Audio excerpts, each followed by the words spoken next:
오늘도 주님께서 우리를 기도의 자리로 불러주셨습니다. 다 같이 찬송가 539장 우리 같이 하시겠습니다. 539장입니다.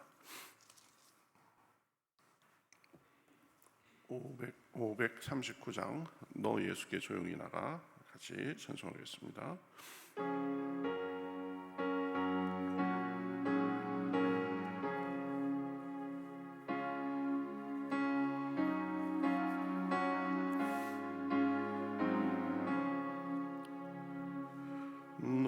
예수께 조용히 나가 내 모든 짐 내려놓고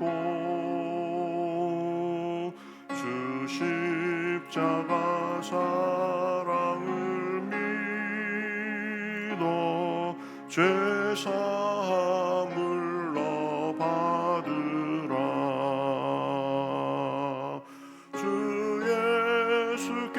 조용히 나가 내 마음을 쏟아놓으라. 늘 은밀히 보시는 주님 그 은혜를 베푸시리. 예수의 은혜를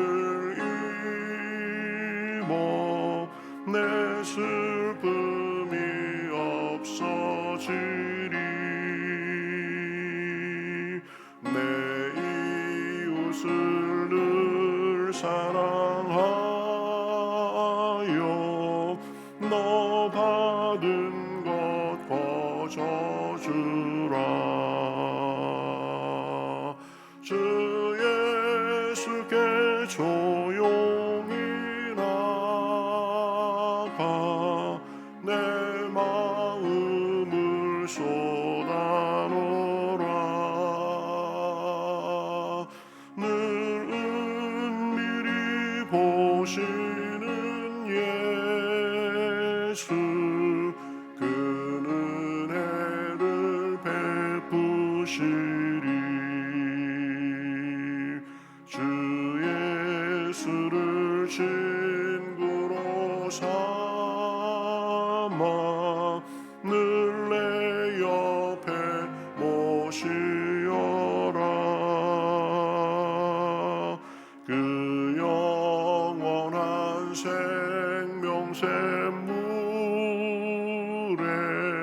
내 마른 목 죽이어라.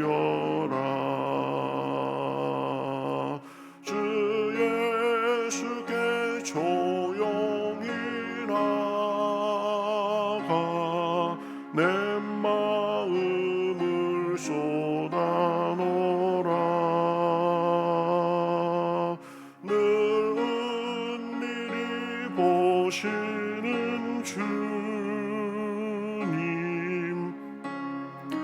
애를 베푸시리.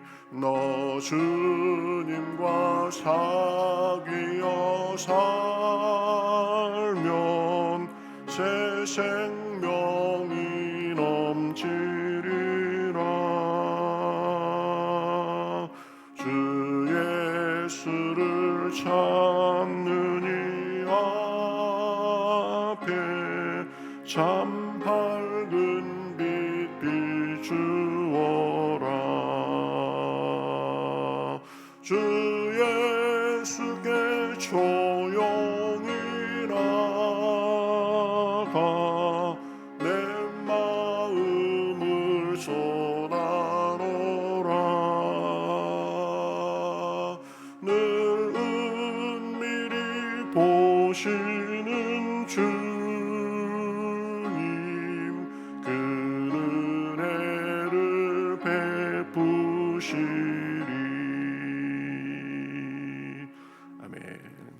성경 말씀 누가복음 13장 10절부터 보겠습니다. 누가복음 13장 10절부터 13절, 신약성경 118면 정도에 있습니다. 누가복음 13장 10절부터 13절, 저와 여러분이 한 절씩 교독하시겠습니다. 예수께서 안식일에 한 회당에서 가르치실 때에 18해 동안이나 귀신 들려 앓으며 꼬부라져 조금도 펴지 못하는 한 여자가 있더라. 예수께서 보시고 불러 이르시되 여자여 내가 내 병에서 놓였다 하시고 안수하시니 여자가 곧 펴고 하나님께 영광을 돌리는지라. 아멘. 오늘은 예수님께서 귀신 들려가지고 그 증상으로 이제 아마 척추가 휘어 있던, 그래서 잘 펴지 못하던 그 사람을 고쳐준 그런 이야기입니다. 살면서 보면은 이 어딘가에 매여 사는 사람들이 굉장히 많습니다. 욕심에 매이고 자존심에 매이고 돈에 매이고 명예에 매이고 또 자신의 과거든 현재든 상처에 매여 사는 사람들이 많이 있습니다. 많이 배우지 못한 사람들은 많이 배우지 못한 것 때문에, 그것 때문에 마음이 매여 있는 사람도 있고, 또 많이 배운 사람도 오히려 많이 배웠다는 그것 때문에 자존심만 높아가지고 결과적으로 배운 게 그 사람을 매이게 하는 경우도 많습니다. 미움에 매이고 분노에 매이고 두려움에 매이고 삶의 어려움에 매이고 육신의 어려움에 매이고, 그래서 매인 채 그것을 아는지 모르는지 그렇게 사는 사람들도 많이 있습니다. 오늘 말씀에도 보면은 18년간을 이 귀신에게 매여서 고생한 여인이 나옵니다. 귀신이 들려가지고 몸이 꼬부라져서 몸을 조금도 펴지 못했다고 했습니다. 아마도 심한 척추의 문제가 생겼던 것 같습니다. 얼마나 불편했겠습니까? 제대로 등 한번 펴보지 못하고 그렇게 살아야 되니까요. 사람들의 시선도 결코 곱지 않았을 것입니다. 저 사람 무슨 문제가 있어서 저주를 받았으려니, 이런 생각을 아마 많이 했을 것입니다. 그렇게 18년이나 불편한 그런 사람들의 시선을 감내하면서 또 자기 마음의 불편함, 자기 몸의 불편함, 그런 것에 매이고 그렇게 감내하면서 살아온 것입니다. 그런데 보면 그 여인이 고침받았습니다. 그 여인은 왜 고침받았을까요? 보면은 그 여인은 자기가 어디에 있어야 할까를 분명히 알았습니다. 예수님께서 회당에서 말씀을 전하시는데 그 여인이 거기 있었다고 했습니다. 아마 회당에 열심히 다니는 사람이었을 수 있습니다. 아니면 예수님이 오신다고 하니까 예수님을 보려고, 그래서 예수님의 능력을 한번 자기도 덧입어 보려고 그날만 일부러 작심하고 간 것일 수도 있습니다. 어쨌든 예수님이 있는 곳에, 은혜의 자리에 있었던 것입니다. 그래서 고침받을 수 있는 기회가 있었던 것입니다. 우리도 이 어디에 있는가가 참 중요합니다. 은혜의 자리, 삶의 자리, 소망의 자리에 있어야 되는 것입니다. 세상에서 그저 욕심의 자리, 쾌락의 자리에 있는 것이 아니라 하나님께서 함께 하시고 하나님의 은혜를 받을 수 있는 곳에 있어야 됩니다. 하나님의 집에 있어야 되는 것입니다. 그러면 하나님의 은혜와 새롭게 하심, 기쁨과 평강을 누리며 살 수 있습니다. 어디에 있는가가 굉장히 중요한 거죠. 싸우는 자리에 가면 나도 그 영향을 받게 돼 있습니다. 잔칫집에 가면 먹을 거 하나라도 더 생기는 것입니다. 내가 어디에 있는가가 중요한 거죠. 맹모 삼천지교도 마찬가지입니다. 어디에 환경이 어떤 환경이냐에 따라서 이 영향을 받더라는 것입니다. 성도들은 은혜의 자리에 있는 것이 습관이 돼야 됩니다. 자꾸 교회에 모이고 예배에 자꾸 나오고 그런 것이 습관이 돼야 됩니다. 다른 데 가봐야 별거 없습니다. 다 육신의 정욕과 안목의 정욕, 이 생의 자랑을 부추기는 것이 많습니다. 그러나 주님이 계시는 곳, 성도들이 모이는 곳, 이런 곳에 자꾸 가까이 하면 더 은혜가 임하고 성도들의 좋은 교제가 있고 마음의 기쁨과 사랑이 가득 차게 되는 것입니다. 나는 어디에 있기를 좋아하는가, 이것을 늘 살펴야 됩니다. 그저 겉으로 잠깐 짜릿하게 하는 쾌락의 자리, 그저 내 자존심이나 채워주는 자리, 그런 데가 아니라 은혜의 자리에 늘 있을 줄 알아야 됩니다. 초대교회 성도들도 보면 은혜의 자리에 있을 줄 알았습니다. 그래서 늘 모이기를 힘썼습니다. 모여서 가르침을 받고 기도하고 기쁨으로 떡을 뗐다고 했습니다. 어디에 있어야 은혜가 되고 어디에 있어야 내 삶에 참 유익이 되는지를 정확히 알았던 거죠. 저와 여러분도 있을 곳을 잘 알아서 우리 주님 집에 모이기에 힘쓰고 예배드리고 기도하고 가르침을 받고 교제하기를 힘쓸 때 주님의 놀라운 은혜 속에 거해야 되는 줄 믿습니다. 이 여인은 이 18년 동안의 불편함과 그런 것에도 불구하고 예수님이 있는 곳에 그 은혜의 자리에 있었던 것입니다. 그러니 예수님은 이제 그 여인을 보시고 만져주시며 고쳐주셨습니다. 12절 13절에 보면 예수께서 보시고 불러 이르시되 여자여 내가 내 병에서 놓였다 하시고 안수하시니 여자가 곧 펴고 하나님께 영광을 돌리는지라, 이렇게 말하고 있습니다. 우리 주님은 고통당하는 사람을 보시고 불쌍히 여기시고 온전케 해주시는 분이십니다. 그런데 보면 그냥 고쳐주신 것이 아니라 내가 나았다 이렇게만 말씀하신 것이 아니라 안수하셨다고 말씀하고 있습니다. 손을 얹어 주신 거죠. 아마 그 여인의 굽은 등에 손을 얹어 주셨을 것입니다. 손을 얹는다는 것, 그것은 당시 사람들의 관점에서 보면 그리 권장할 만한 일이 아니었습니다.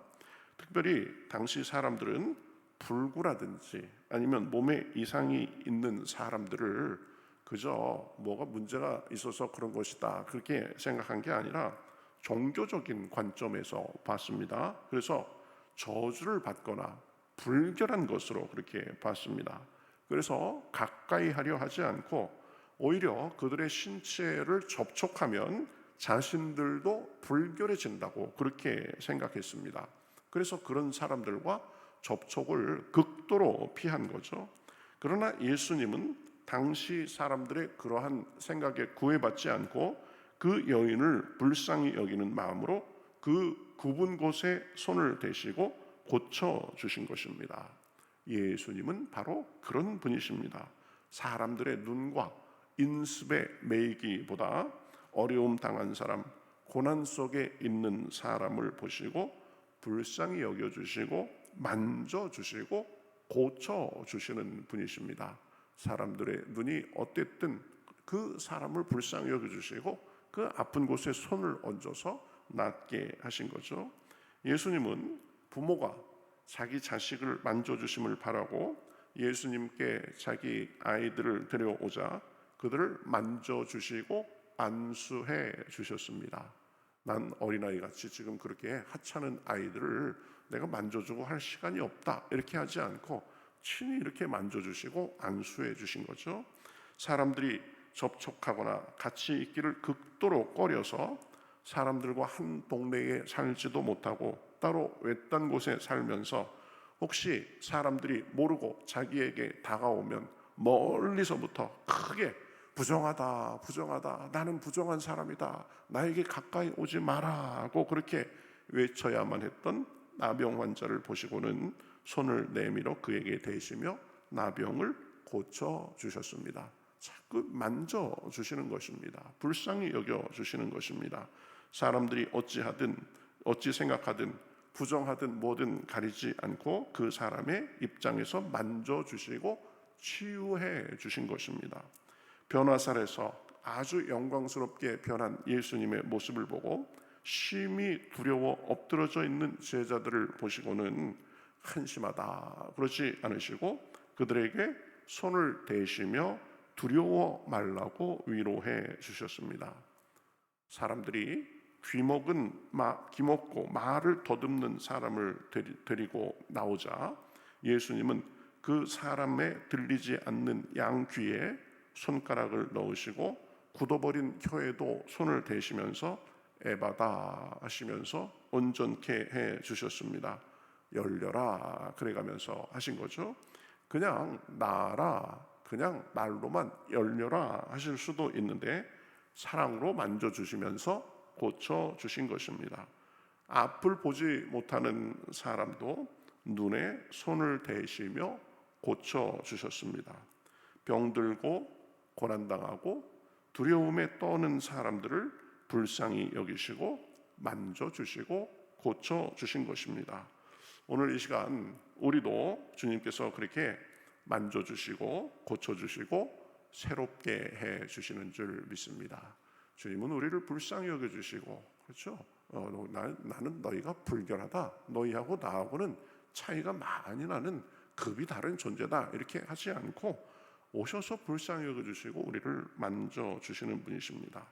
내 힘으로 안 되고 부족하고 사람들이 몰라주고 배척당하는 그런 일이 있다고 해도 주님께 나와서 구하면 주님은 우리를 불쌍히 여겨주시고 만져주시고 고쳐주시고 새롭게 해주시는 줄 믿습니다.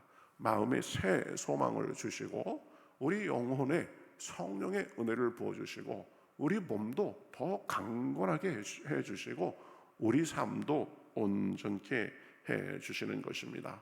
오늘도 참 아침부터 우리가 있어야 될 자리가 어딘지를 알고 여러분 기도하러 나왔습니다. 하나님께서 오늘도 기도할 때에 그러한 은혜를 풍성하게 부어주셔서 우리의 영과 혼과 육과 우리의 삶에 주님의 은혜가 풍성하시기를 우리 주님의 이름으로 축복합니다. 우리 같이 기도하겠습니다. 하나님 감사합니다. 참 18년 동안이나 그게 참 어렵게 지냈던 그 귀신 들려서 육신의 어려움을 당했던 그 여인은 주님이 회당에 오신다는 계신다는 말씀을 듣고 자기가 있어야 될 곳이 어딘지를 알았습니다. 주님의 은혜의 자리, 주님의 치유의 자리를 그는 알고 가서 그 여인을 본 우리 예수님은 그를 불쌍히 여겨주시고 만져주시고 고쳐주셨습니다. 우리도 우리가 어디에 있어야 될지를 잘 알게 하시고 은혜의 자리, 축복의 자리, 긍휼의 자리에 늘 가까이 할 수 있도록 인도하여 주시옵소서. 오래된 문제도 또 우리 힘으로는 안 되는 문제도 주님께 가져오면 주님께서 불쌍히 여겨주시고 고쳐주는 줄 믿사오니 우리 마음에 믿음을 주시어서 오늘도 주님의 은혜로 인해서 우리 영과 혼과 육과 우리의 삶의 모습이 아름다울 수 있도록 인도하여 주시옵소서. 우리가 주님 앞에 눈물로 기도하는 기도의 제목이 있습니다. 우리의 한계를 뛰어넘어서 우리가 어찌할 바 모르는 그런 일도 있습니다. 하나님 오늘도 기도할 때에 우리에게 믿음을 주시고 우리의 기도를 통하여서 하나님의 은혜와 능력을 경험할 수 있도록 인도하여 주시옵소서. 성령님께서 한 사람 한 사람에게 은혜를 주시고 이곳에 임하셔서 주여 주님의 은혜가 풍성한 시간 하루가 될 수 있도록 인도하여 주시옵소서. 감사하며 예수님의 이름으로 기도하옵나이다. 아멘.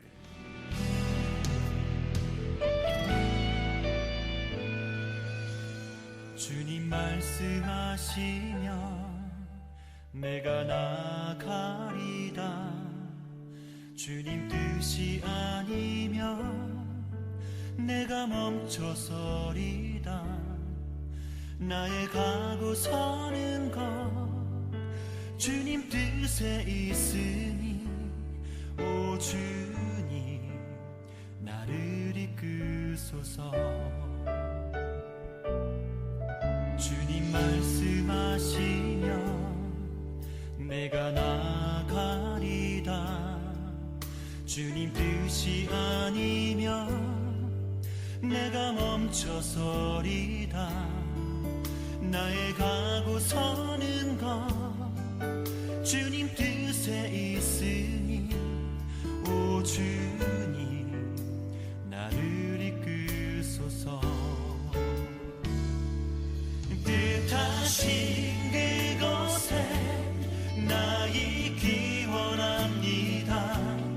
이끄시는 대로 순종하며 살리니 연약한 내 영혼 통하여 일하소서. 주님 나라와 그 뜻을 위하여 뜻하신 그곳에 나 있기 원합니다. 이끄시는 대로 순종하며 살리니 연약한 내 영혼 통하여 일하소서. 주님 나라와 그 뜻을 위하여 오 주님 나를 이끄소서.